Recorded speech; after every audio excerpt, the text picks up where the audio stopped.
എടാ അപ്പോൾ ഞാനിപ്പോൾ പറഞ്ഞത് ഈ കൺട്രോൾഡ് ഹോസ്റ്റലിലെ കാര്യമാണ്. സൂപ്പർവൈസ്ഡ് ഹോസ്റ്റലാകുമ്പോഴത്തേക്ക് അവർ നിങ്ങളെ ഒരു ബാച്ചിൻ്റെ പേരും പറഞ്ഞ് നിങ്ങളെ അങ്ങ് പറഞ്ഞു വിടും.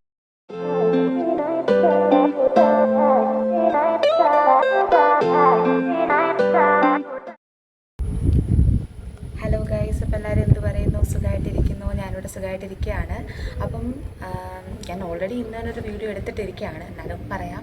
അപ്പോൾ ഞങ്ങളുടെ ഒരു സീനിയർ ചേച്ചിയുടെ എൻഗേജ്മെൻറ്റിനും പോയിരിക്കുമായിരുന്നു. അപ്പം 2 ഫ്രണ്ട്സിൻ്റെ വീട്ടിലായിരുന്നു സ്റ്റേ. അപ്പോൾ അതിൻ്റേതായ നല്ലൊരു ക്ഷീണം എൻ്റെ മുഖത്തുണ്ട്. ശരിക്കും ഉറങ്ങിയിട്ടില്ല കേട്ടോ. അപ്പോൾ ഈ ഒരു വീഡിയോയും കൂടെ എടുത്തിട്ട് വേണം എനിക്ക് അടിപൊളിയായിട്ട് പോയി കിടന്നുറങ്ങാൻ. കാരണം രാവിലെ ക്ലാസ് ഉണ്ടായിരുന്നു ഗൈസ്, സ്കിപ്പ് അടിക്കാൻ പറ്റൂല. ഉസ്താദ് ഞങ്ങളുടെ മാമിന് എന്നെ ഭയങ്കര ഇഷ്ടമായതുകൊണ്ട് എല്ലാ ദിവസവും ക്ലാസ്സിൽ കയറിയേ പറ്റും. യൂട്യൂബറായിട്ട് മാമിൻ്റെ അടുക്ക ഫേമസ് ആണ്. പിന്നെ ഒരു ദിവസം ഒരു പ്രസൻറ്റേഷൻ്റെ അന്ന് എനിക്ക് ഇത്തിരി വയ്യാതായിട്ട് എനിക്ക് പ്രസൻറ്റേഷൻ എടുക്കാൻ പറ്റിയില്ല. അത് ഞാൻ ഡിപ്പാർട്ട്മെൻറ്റിൽ നേരത്തെ അറിയിച്ചിട്ടുണ്ടായിരുന്നില്ല. അപ്പം അതും കൂടെ ഒക്കെ ആയപ്പോൾ മാമിന് എന്നോട് ഭയങ്കര സ്നേഹമാണ്. അപ്പോൾ എന്തായാലും അങ്ങനെ ഇന്ന് ക്ലാസ്സിലൊക്കെ പോയിട്ടാണ് ഇരിക്കുന്നത്. അപ്പോൾ നമ്മൾ ഇന്ന് ശരിക്കും പറഞ്ഞാൽ ഒരു ആൻസർ ക്യൂ ക്വസ്റ്റ്യൻസ് ആണ് കേട്ടോ ചെയ്യുന്നത്. അപ്പോൾ അതിലേക്ക് കിടക്കാം. അപ്പോൾ ഇത് ശരിക്കും പറഞ്ഞാൽ ഒരു കമൻറ്റാണ് കേട്ടോ. I am currently 22 years old and my NEET score is 576. I am planning to join BDS because of parental pressure. Can I write NEET next year? Am I okay to pay 5 lakh bond? അതിപ്പം ഇപ്പോൾ പറഞ്ഞു വെച്ചിട്ട് 5 lakh bond നിങ്ങൾക്ക് afford ചെയ്യാൻ പറ്റും, കൊടുക്കാൻ കുഴപ്പമില്ല. അടുത്ത പ്രാവശ്യം ഇപ്പോൾ BDSനെ ജോയിൻ ചെയ്തിട്ട് നെക്സ്റ്റ് ഇയർ NEET എഴുതിയാൽ മതിയോ? ഇപ്പം ഞാൻ എൻ്റെ ഫസ്റ്റ് അലോട്ട്മെൻറ്റ് BDS ആയിരുന്നു, നിങ്ങൾക്ക് അറിയാമല്ലോ. അപ്പോൾ ഞാൻ അവിടെ ചെന്നപ്പോൾ പോലും കുറേ പേരും അങ്ങനെ തന്നെ ആയിരുന്നു. അതായത് അടുത്ത വട്ടം NEET എഴുതാമെന്നൊക്കെ ഉള്ള ഒരു രീതിയായിരുന്നു. പക്ഷെ അതിൽ ഒരാൾ പോലും NEET എഴുതിയിട്ട് പോലും ഇല്ല. കാരണം എന്ന് വെച്ച് കഴിഞ്ഞാൽ പറ്റത്തില്ലടാ. നമ്മൾ വിചാരിക്കുന്ന കൂട്ടല്ല, നമ്മുടെ MBBSന് എന്തൊക്കെയാണ് പഠിക്കാനുള്ളത് അത് തന്നെ അത്രയും കാര്യങ്ങൾ നമുക്ക് BDSനും പഠിക്കാനുണ്ട്. നമ്മളിപ്പോൾ MBBSന് അനാട്ടമി പഠിക്കുമ്പോഴത്തേക്കും upper limb, lower limb, head and neck ഒക്കെ ആണെങ്കിൽ നിങ്ങൾക്ക് ഹെഡ് ആൻഡ് നെക്ക് മാത്രമേ ഉള്ളൂ. ഹെഡ് ആൻഡ് നെക്ക് തന്നെ ആണെങ്കിലും അതിൻ്റെ എംബ്രിയോളജി, ഹിസ്റ്റോളജി കാര്യങ്ങളെല്ലാം പഠിക്കണം, ഡെവലപ്മെൻറ്റ് എല്ലാം വേണം. കൂടാതെ നിങ്ങൾക്ക് ഇപ്പോൾ അനാട്ടമി, ഫിസിയോളജി, ബയോകെമിസ്ട്രി, MBBSകാരെ പോലെ ഈ 3 സബ്ജക്റ്റിന് പുറമെ നിങ്ങൾക്ക് ഡെൻ്റൽ സബ്ജക്ട്സും ഉണ്ട്. അപ്പം ഫസ്റ്റ് ഇയർ നിങ്ങൾക്ക് അറിയാമല്ലോ. ഫസ്റ്റ് ഇയറിൽ ഇപ്പം നിങ്ങൾ ഇൻ കേസ് ഫെയിലായി പോയി കഴിഞ്ഞാൽ നിങ്ങൾ നിങ്ങളുടെ ജൂനിയേഴ്സിൻ്റെ കൂടെ ആയിരിക്കും ഇരിക്കുന്നത്. മനസ്സിലായോ? അപ്പോൾ ഇപ്പോൾ നിങ്ങൾ BDS എടുത്ത് ഇപ്പോൾ നിങ്ങൾ വിചാരിച്ചോ പോയി BDS എടുത്തു, ഇപ്പോൾ നീറ്റ് എഴുതിയപ്പോഴും ഇങ്ങനത്തെ തന്നെ ഒരു സ്കോറിൽ സ്റ്റക്ക് ആവുകയാണ്. നിങ്ങൾക്ക് BDS ഫെയിലും കൂടെ ആയിപ്പോയെങ്കിൽ നിങ്ങൾ ഒരു വട്ടം നിങ്ങളുടെ ജൂനിയേഴ്സിൻ്റെ കൂടെ പോയി ഇരിക്കേണ്ടി വരും. മനസ്സിലായോ? അപ്പോൾ നമ്മളിപ്പം ഇപ്പോൾ ഈ പറഞ്ഞ റിപ്പീറ്റർ ഒരു സൂപ്പർ റിപ്പീറ്റ് ചെയ്യുന്ന പോലെ ആവത്തില്ലേ? ജൂനിയേഴ്സിൻ്റെ കൂടെ പോയി ഇരിക്കുക എന്ന് പറയുന്നത് അവരുടെ കൂടെ ഒരു വർഷം പഠിച്ചിട്ടേ വരെ നിങ്ങൾക്ക് ഫസ്റ്റ് ഇയറിൻ്റെ എക്സാം എഴുതാൻ പറ്റത്തുള്ളൂ. അപ്പോൾ നിങ്ങളത് മനസ്സിലാക്കാതെ അത്ര ഒരു സിമ്പിൾ ടാസ്ക് അല്ല. എന്തായാലും ഒന്ന് നന്നായിട്ട് ചിന്തിച്ചിട്ട് നിങ്ങൾ തീരുമാനം എടുക്കുക കേട്ടോ. അപ്പോൾ എനിക്ക് അതേ പറയാനുള്ളൂ. പറഞ്ഞ് പേടിപ്പിച്ചല്ലടാ, ശരിക്കും അതൊരു ഫാക്റ്റാണ്. നിങ്ങൾക്കിപ്പോൾ പേടിയായെങ്കിൽ കൂടെ അത് നിങ്ങളുടെ ഒരു ഫാക്റ്റാണ്. നമ്മളുടെ ലൈഫ് വെച്ച് റിസ്ക് എടുക്കാൻ പറ്റത്തില്ലല്ലോ. നിങ്ങൾക്ക് ഒരു വർഷം കൂടെ കൊടുക്കാൻ അത്രത്തോളം ആഗ്രഹം ഉണ്ടെങ്കിൽ ഒന്നും കൂടെ റിപ്പീറ്റ് ചെയ്യുന്നത് തന്നെ ആയിരിക്കും ഇവിടെ നല്ലത്. BDS പോലെ ഒരു കോഴ്സ് എടുത്തിട്ട് ഇത്തിരി മെനക്കേടായിരിക്കും കേട്ടോ. അപ്പോൾ നിങ്ങൾക്ക് വേണമെങ്കിൽ ചോദിക്കാം. ഞാൻ എൻ്റെ കുറേ വീഡിയോസിലൊക്കെ BDS ഒക്കെ എടുത്തിട്ട് നിങ്ങൾ റിപ്പീറ്റ് ചെയ്യാൻ പറഞ്ഞിട്ടുണ്ടായിരുന്നു. പക്ഷേ അത് ഞാൻ ഉദ്ദേശിച്ചത് റിപ്പീറ്റേഴ്സിൻ്റെ ഇടയ്ക്കും സൂപ്പർ റിപ്പീറ്റേഴ്സിൻ്റെ ഇടയ്ക്കും മാത്രമാണ്.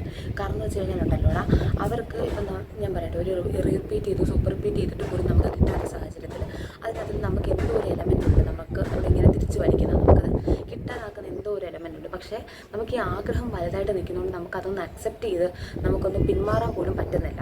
മനസ്സിലായോ? അപ്പം നമുക്കൊരു എൻവയോൺമെൻറ്റൽ ചേഞ്ചിന് വേണ്ടിയിട്ടാണ് ഞാൻ നിങ്ങളോട് BDS എടുക്കാൻ പറ്റുന്നത്. നമ്മൾ ശരിക്കും പറഞ്ഞാൽ ഈ 12th കഴിഞ്ഞ് പുറം ലോകം പോലും കണ്ടിട്ടില്ല.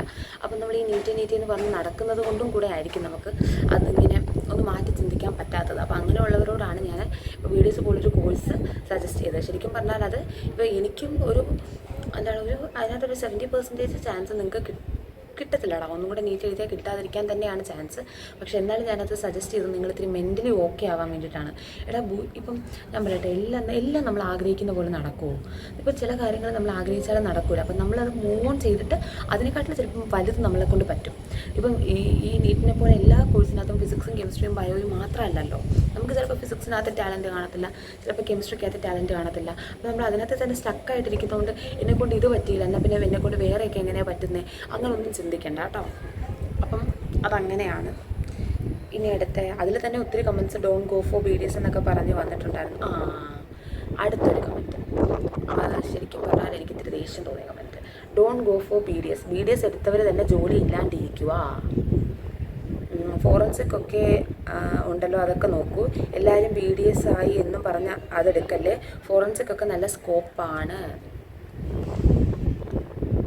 വീഡിയോസ് എടുത്തവരൊക്കെ ജോലി ഇല്ലാതിരിക്കുവാണെന്ന്. എൻ്റെ പൊന്നേ, എടാ, നമ്മൾ ഏത് കോഴ്സാണെങ്കിലും നമ്മൾ ഇപ്പം എഞ്ചിനീയറിംഗ് ആയിക്കോട്ടെ, നന്നായിട്ട് പഠിച്ചു കഴിഞ്ഞാൽ ജോലി കിട്ടാവുന്നതേ ഉള്ളൂ. നമ്മളുടെ പഠിത്തത്തിൻ്റെ പോരായ്മ കൊണ്ടാണ് നമുക്കിപ്പോൾ ജോലി കിട്ടാത്തതും കിട്ടുന്നതും ഒക്കെ. വീഡിയോസും ഒക്കെ അത്യാവശ്യം സ്കോപ്പുള്ളത് തന്നെയാണ്. ചിലപ്പോൾ ഗവൺമെൻറ് സെക്ടറിൽ സ്കോപ്പില്ല, പക്ഷേ ഗവൺമെൻറ് സെക്ടറിനെക്കാട്ടിൽ കൂടുതൽ സാലറിയാണ് നിങ്ങൾ സ്വന്തമായിട്ടൊരു ക്ലിനിക്കൊക്കെ സ്റ്റാർട്ട് ചെയ്ത് കഴിഞ്ഞാൽ. നിങ്ങളൊരു കുറച്ച് കാലം ചിലപ്പോൾ പ്രൈവറ്റായിട്ട് വേറെ ഏതെങ്കിലും ഒരു ക്ലിനിക്കിൽ പോയി നിൽക്കേണ്ടി വരും. നിങ്ങൾ അത്യാവശ്യം ഒരു ഏണിങ്സ് ഒക്കെ ഉണ്ടാക്കിയിട്ട് നിങ്ങൾക്ക് ഒരു സ്വന്തമായിട്ടൊരു ക്ലിനിക്ക് എടുത്തു കഴിഞ്ഞാൽ ഒരു MBBS ഡോക്ടറെക്കാട്ടി കൂടുതൽ സാലറി കിട്ടുന്ന പ്രൊഫഷനാണ്. ഇപ്പോൾ നിങ്ങൾ ഇന്ത്യയിൽ നിൽക്കാൻ ആഗ്രഹമില്ലെങ്കിൽ നിങ്ങൾ ദുബായിലോട്ടൊക്കെ പോയി കഴിഞ്ഞ് കഴിഞ്ഞാൽ വെളിയിൽ, അതായത് ഇന്ത്യക്ക് വെളിയിൽ MBBS ഡോക്ടറെക്കാട്ടി കൂടുതൽ സാലറി മേടിക്കുന്ന MBBS ഡോക്ടറാണ് കേട്ടോ. അപ്പം ഈ ചുമ്മാതെ ഇതെല്ലാം ഒരു വളരെ സിമ്പിളായിട്ടുള്ളൊരു ടാസ്ക് പോലെ എല്ലാവർക്കും വഴിയിലൂടെ പോകുന്ന എല്ലാവർക്കും എടുത്ത് വെച്ച് കൊടുക്കുന്ന ഒരു കോഴ്സൊന്നും അല്ല BDS കേട്ടോ. അപ്പോൾ എല്ലാത്തിനും അതിൻ്റേതായ ഒരു ഡിഗ്നിറ്റി ഉണ്ട്.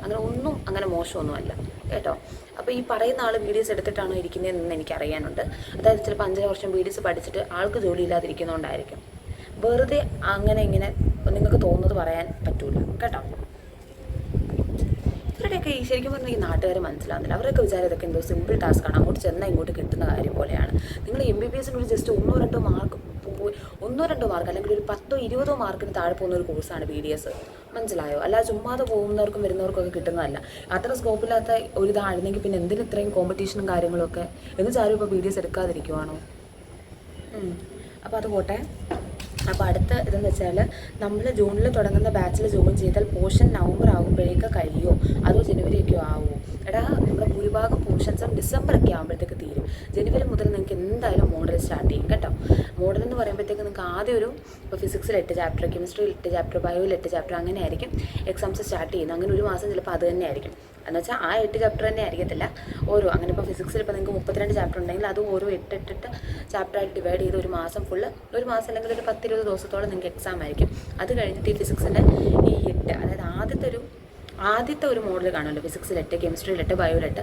അത് കഴിഞ്ഞിട്ട് വേറെ അതിൻ്റെ ബാക്കി 8 ചാപ്റ്റേഴ്സിൻ്റെ എക്സാം കാണുമല്ലോ. ഈ 2 അതായത് ഫിസിക്സിൽ മൊത്തം 16, കെമിസ്ട്രിയിൽ 16, ബയോയിൽ 16, അങ്ങനെ ആയിരിക്കും പിന്നെ നിങ്ങളുടെ മോഡൽ. അപ്പോൾ അതും കൂടെ കഴിഞ്ഞ് കഴിഞ്ഞാൽ പിന്നെ 4 വട്ടം, അതായത് ഈ 4 മോഡൽ ക്ലബ് ചെയ്തിട്ടുള്ള, അതായത് മൊത്തം 32 ക്വസ്റ്റ്യൻസ് ആയിരിക്കും ഫിസിക്സിലെ 32 ചാപ്റ്റർ. അപ്പോൾ തന്നെ നിങ്ങൾ ഊഹിക്കാമല്ലോ, നമ്മുടെ ഫുൾ ചാപ്റ്റേഴ്സും കവർ ചെയ്തിട്ടായിരിക്കും. പിന്നെ ഫുൾ എക്സാം മോഡലായിരിക്കും.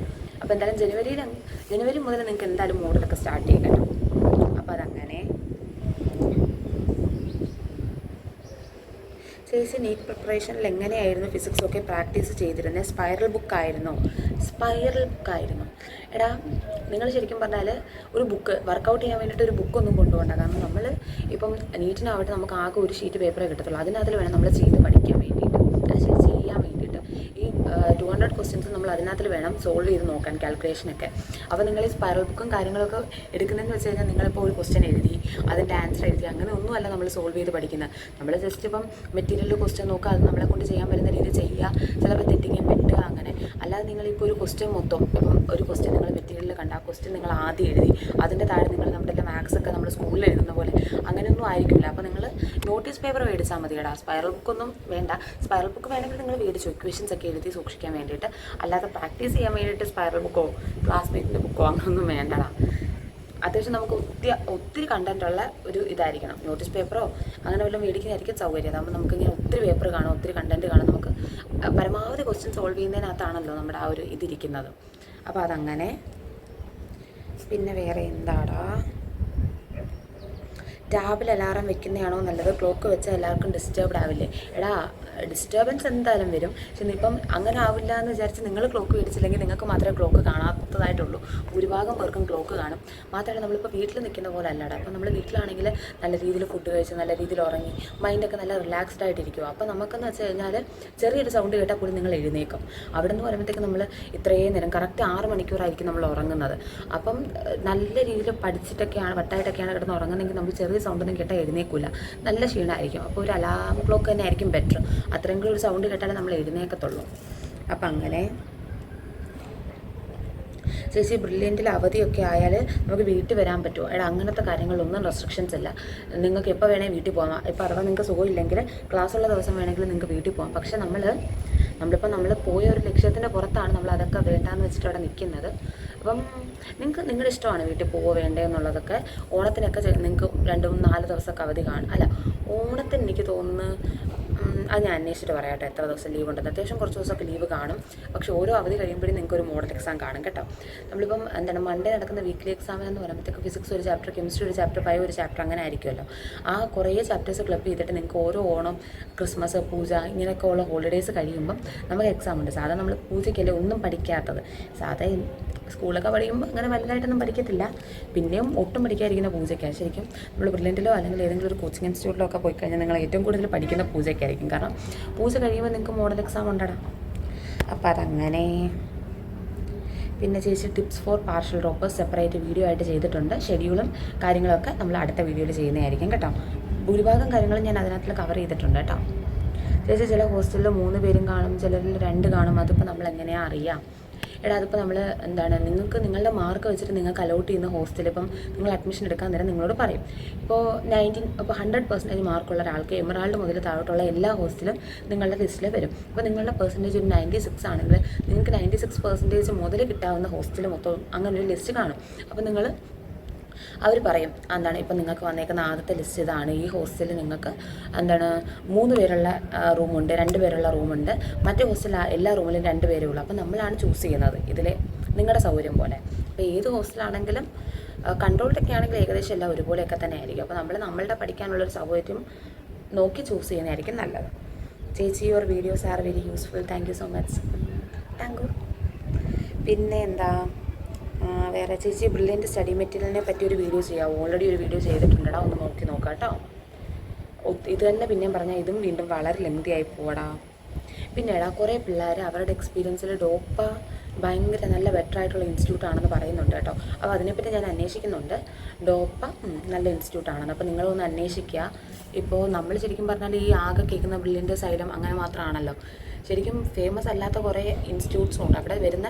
ഇപ്പം ബ്രില്യൻ്റ് എന്ന് പറയുമ്പോഴത്തേക്ക് അവിടെ ഇപ്പം ഒരു 20,000 പേരിലായിരിക്കും ഇത്രയും പേർക്ക് അഡ്മിഷൻ കിട്ടുന്നത്. പക്ഷേ ഇതുപോലുള്ള ഇൻസ്റ്റിറ്റ്യൂട്ടിലെന്ന് പറയുമ്പോഴത്തേക്ക് 250 പേരിൽ ഒരു 10 പേർക്ക് അഡ്മിഷൻ കിട്ടിയത് വലിയ സംഭവമാണ് കേട്ടോ. നിങ്ങൾ ആ ഒരു റേഷ്യോ ഒന്ന് കാൽക്കുലേറ്റ് ചെയ്ത് നോക്ക്.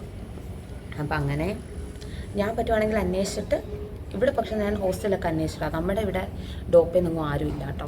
കാരണം അവിടെ അത്യാവശ്യം പിള്ളേർ കുറവല്ലേടാ. അന്നേരം അതിൻ്റേതായ ഇതുണ്ടല്ലോ. പിന്നെ വേറെ എന്താ,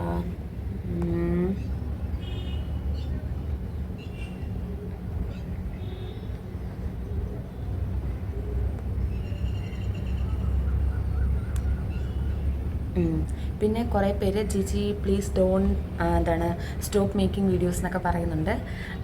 ഇല്ലടാ, നിങ്ങൾ പറഞ്ഞാലേ ഞാൻ നിർത്തും. പിന്നെ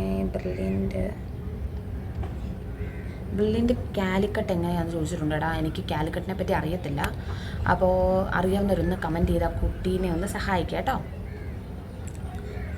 ചേച്ചി ബ്രില്യൻറ്റിൻ്റെ ഓൺലൈൻ ക്ലാസ് എഫക്റ്റീവാണോ? ശരിക്കും പറഞ്ഞാൽ ഓഫ്ലൈൻ ക്ലാസ്സിനെക്കാട്ടി നല്ല പക്ക ക്ലാസ് ഓൺലൈനാണ്. നിങ്ങൾ പഠിക്കാൻ ഡെഡിക്കേറ്റഡ് ആയിട്ടിരുന്ന് പഠിക്കാമെന്നുണ്ടെങ്കിൽ ഓൺലൈനാണ് ഏറ്റവും ബെസ്റ്റ്. ഓൺലൈനിന് പറ്റുന്നൊരു പ്രശ്നം എന്ന് വെച്ച് കഴിഞ്ഞാൽ നമ്മൾ ഡിസ്ട്രാക്റ്റഡ് ആവാൻ അത്യാവശ്യം ചാൻസ് ഉണ്ട്. കാരണം ഇപ്പോൾ നിങ്ങൾ വീട്ടിലിരിക്കുമായതുകൊണ്ട് നിങ്ങളുടെ റിലേറ്റീവ്സൊക്കെ വീട്ടിൽ വരാം. മാത്രമല്ല ഇപ്പോൾ നിങ്ങൾ 4 മണിക്കൂർ പഠിച്ചാൽ നിങ്ങൾക്ക് അത് വലിയ കാര്യമായിരിക്കും. ഹോസ്റ്റലിലൊക്കെ നിൽക്കുവാണെങ്കിൽ നിങ്ങൾ 4 മണിക്കൂർ പഠിക്കുമ്പോൾ നിങ്ങൾ അപ്പുറത്ത് 10-12 മണിക്കൂർ പഠിക്കുന്നവരെയൊക്കെ കാണുമ്പോൾ നിങ്ങൾക്ക് മനസ്സിലാവും അത്രയൊന്നും പഠിച്ചാൽ പോരാന്ന്. അപ്പോൾ അങ്ങനത്തെ കാര്യങ്ങൾ നിങ്ങൾ ഡെഡിക്കേറ്റഡ് ആയിട്ട് നിങ്ങളുടെ ഒരു ഷെഡ്യൂളിലൊക്കെ ഫോളോ ചെയ്ത് പഠിക്കാമെന്നുണ്ടെങ്കിൽ ഓൺലൈനാണ് ഏറ്റവും കൂടുതൽ ബെറ്റർ കേട്ടോ. അപ്പം അങ്ങനെ മാത്രമല്ല നമുക്ക് നമ്മുടെ വീട്ടിൽ തന്നെ നിൽക്കുന്നതിൻ്റെ ഒരു സേഫ്റ്റിയും അത്യാവശ്യം എന്തെങ്കിലുമൊക്കെ ടെൻഷൻ ആയിക്കഴിഞ്ഞാൽ വീട്ടുകാരോടൊക്കെ ഷെയർ ചെയ്യണം. നമ്മളിപ്പം വീട്ടിൽ അച്ഛനോടോ അമ്മയോടോ പറയുന്ന പോലൊന്നും നമ്മളെ കേൾക്കാനൊന്നും ബ്രില്യൻറ്റിലെ ഹോസ്റ്റലൊന്നും ആരും കാണൂല. എത്ര വലിയ ക്ലോസ് ഫ്രണ്ട്സ് ആണെങ്കിൽ പോലും അവരും പഠിക്കാൻ വേണ്ടിയിട്ടല്ലേടാ വന്നേക്കുന്നത്. അന്നേരം അവർ ഒരു പരിധിയിലധികം സമയം നമുക്ക് വേണ്ടിയിട്ട് അങ്ങനെ സ്പെൻഡ് ചെയ്യത്തില്ല. അപ്പം അങ്ങനെ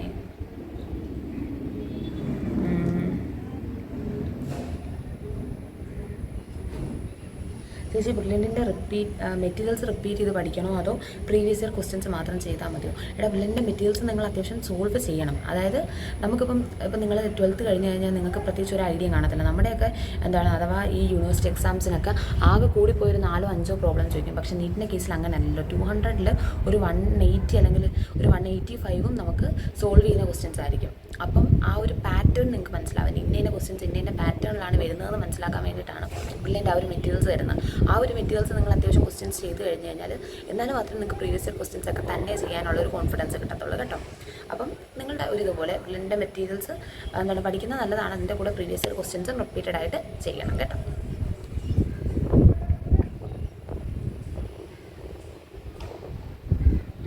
ചേച്ചി നമുക്കൊരു എക്സ്ട്രാ ഫോൺ കയ്യിൽ വെക്കാമോ, ടെൻഷനൊക്കെ വന്നാൽ ഒരാളെ വിളിക്കാൻ വേണ്ടി, ആൻഡ് എക്സസൈസ് ചെയ്യാൻ പറ്റുമോ?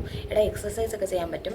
ഇപ്പം നമുക്ക് വേണമെങ്കിൽ ടെറസിലൊക്കെ പോയി എക്സസൈസ് ഒക്കെ ചെയ്യാം. ശരിക്കും പറഞ്ഞാൽ നമുക്ക് കുളിക്കാൻ പോലും സമയമില്ല, പല്ല് തേക്കാൻ പോലും സമയമില്ലാത്ത സാഹചര്യത്തിൽ നമ്മൾ എക്സസൈസ് എന്നല്ല, ഇനിയിപ്പോൾ എന്തൊക്കെ കാര്യങ്ങളാണെങ്കിലും നമ്മുടെ കയ്യിൽ നിന്ന് പോകും. നിങ്ങൾ അത്രത്തോളം ഡെഡിക്കേറ്റഡ് ഒക്കെ ആണെങ്കിൽ പറ്റും. പറ്റാത്തതിന് കുറവൊന്നുമില്ല, നമുക്ക് എന്തും പറ്റും. നമ്മളായിട്ട് വേണ്ടാന്ന് വെക്കുന്നതാണ് എല്ലാം കേട്ടോ. നമുക്ക് വീട്ടിൽ പോകാൻ പറ്റും, നമുക്ക് വേണമെങ്കിൽ നേരത്തെ കിടന്ന് ഉറങ്ങാൻ പറ്റും. അങ്ങനെ യാതൊരുവിധ ശല്യങ്ങളുമില്ല. സാധാ ഒരു ഇതുപോലെയൊക്കെ തന്നെയാണ്. പക്ഷെ ഭൂരിഭാഗം കാര്യങ്ങൾ നമ്മൾ നമ്മുടെ പ്രഷർ കാരണം വേണ്ടാന്ന് വെക്കുന്നതാണ്, അല്ലാതെ അവർ വേണ്ടാന്ന് പറയുന്നതല്ല കേട്ടോ. അപ്പോൾ നിങ്ങളൊരു എക്സ്ട്രാ ഫോൺ കൈ വെക്കാമോ എന്ന് ചോദിച്ചിട്ടുണ്ട്. അത് നിങ്ങളുടെ റിസ്ക് ആണ്. കാരണം നിങ്ങൾ നിങ്ങളുടെ സംസാരം കാരണം, അതായത് നിങ്ങൾ എപ്പോഴും വീട്ടിൽ വിളിക്കുന്ന സൗണ്ട് കാരണം നിങ്ങളുടെ റൂംമേറ്റിന് പഠിക്കാൻ പറ്റുന്നില്ലെങ്കിൽ ആ കൊച്ചു ചെന്ന് കംപ്ലയിൻറ്റ് ചെയ്ത് കഴിഞ്ഞാൽ സീനാവും. അപ്പോൾ അങ്ങനത്തെ കാര്യങ്ങളൊക്കെ ഒന്ന് നോക്കിയും കണ്ടൊക്കെ ചെയ്യുക. ഒരു ഫോൺ എക്സ്ട്രാ ഒളിപ്പിച്ച് വെക്കുന്നതൊക്കെ പോസിബിൾ ആയിട്ടുള്ള കാര്യമാണ്, പക്ഷെ നോക്കിയും കണ്ടും ചെയ്യുക കേട്ടോ. അപ്പോൾ അതേ ഞാൻ പറയാനുള്ളൂ. കാരണം ഇപ്പോൾ അഥവാ അത് പിടിച്ച് നിങ്ങളെ വഴക്കൊക്കെ പറഞ്ഞു കഴിഞ്ഞാൽ, ഒന്നാമത്തെ കാര്യം നമ്മൾ വീട്ടിൽ നിന്ന് വിട്ട് നിൽക്കുന്നവരാണ്. അപ്പോൾ നമുക്ക് പെട്ടെന്ന് നല്ല രീതിയിൽ വിഷമമാവും, മെൻ്റലി ഡൗൺ ആവും, പിന്നെ അവരുടെ ഒരു നോട്ടപ്പുള്ളിയൊക്കെ ആവും നമ്മൾ. അപ്പോൾ അങ്ങനത്തെ കാര്യങ്ങളൊക്കെ ഒന്ന് ശ്രദ്ധിക്കുക.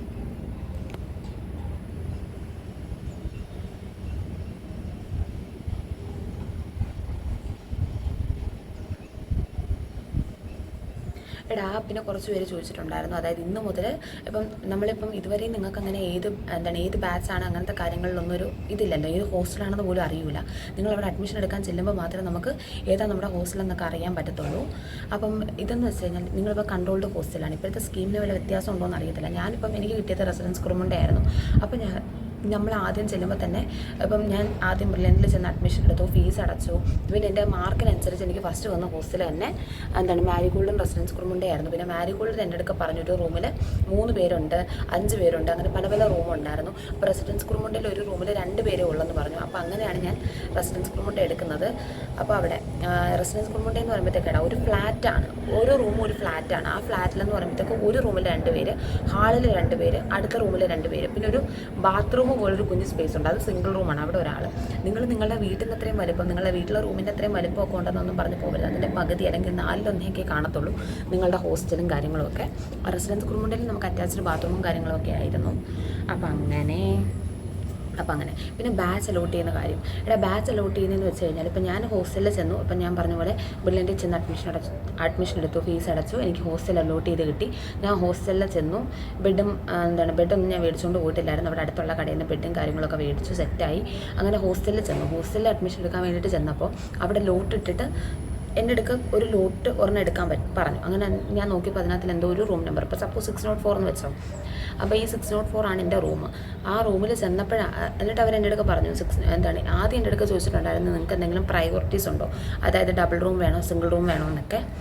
അപ്പം എനിക്ക് അങ്ങനെ സിംഗിൾ റൂം എന്ന് പറഞ്ഞപ്പോൾ ഞാൻ വിചാരിച്ചത് എന്താണെന്ന് അറിയാമോ, ഒരു ഒറ്റ റൂമിൽ ഒറ്റയ്ക്കാണെന്നാണ്. അപ്പോൾ അമ്മ പറഞ്ഞ് വേണ്ടാന്ന്. പക്ഷെ നമ്മൾ അവിടെ ചെന്നപ്പോഴാണ് ഈ ഒരു ഫ്ലാറ്റിനകത്തൊരു റൂമാണെന്ന് മനസ്സിലായത്. അപ്പോൾ അങ്ങനെയാണെങ്കിൽ നമുക്ക് ഓക്കെയാണ്. കാരണം ആ ഒരു റൂമിൽ നിന്ന് വെളിയിൽ ഇറങ്ങിക്കഴിഞ്ഞാൽ അപ്പുറത്തും ഇപ്പുറത്തും ഒക്കെ പിള്ളേരുണ്ടല്ലോ.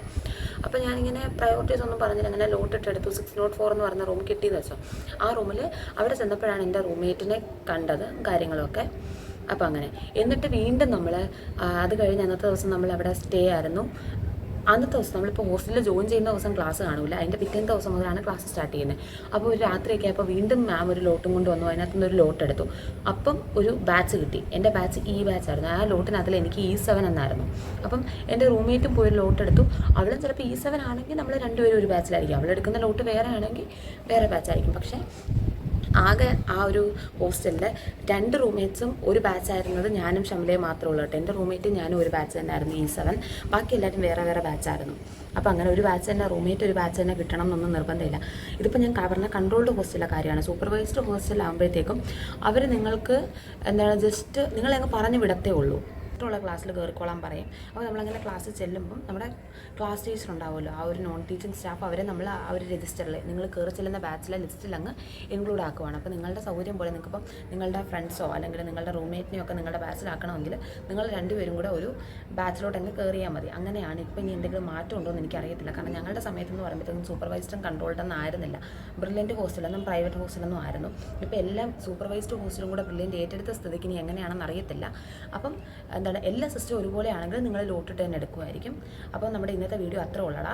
ശരി, ടാറ്റാ. എന്തെങ്കിലുമൊക്കെ ഡൗട്ട് ഉണ്ടെങ്കിൽ നിങ്ങൾ ഇതിൻ്റെ താഴെ ചോദിക്കാം കേട്ടോ. ശരിയടാ, ടാറ്റാ.